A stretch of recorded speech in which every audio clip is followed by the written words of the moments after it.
سورۃ الکہف پڑھنے کے فضائل۔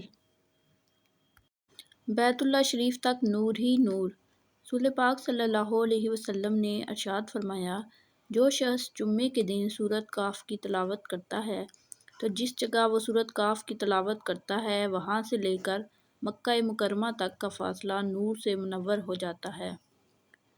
ایک جمعے سے دوسرے جمعے تک نور۔ رسول پاک صلی اللہ علیہ وسلم نے ارشاد فرمایا، جو شخص جمعے کے دن سورۃ کہف کی تلاوت کرتا ہے تو اس کے لیے دوسرے جمعے تک نور جگمگاتا رہتا ہے۔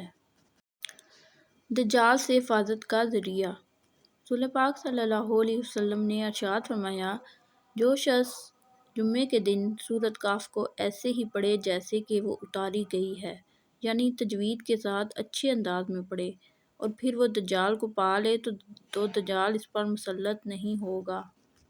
ابتدائی 10 آیات یاد کرنے کی فضیلت۔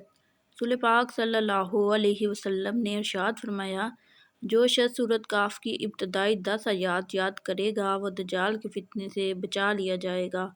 آخری 10 آیات کی فضیلت۔ رسول پاک صلی اللہ علیہ وسلم نے ارشاد فرمایا، جس شخص نے سورۃ کہف کی آخری 10 آیات یاد کر لیں پھر دجال نکل آیا تو دجال اس پر غلبہ نہیں پا سکے گا۔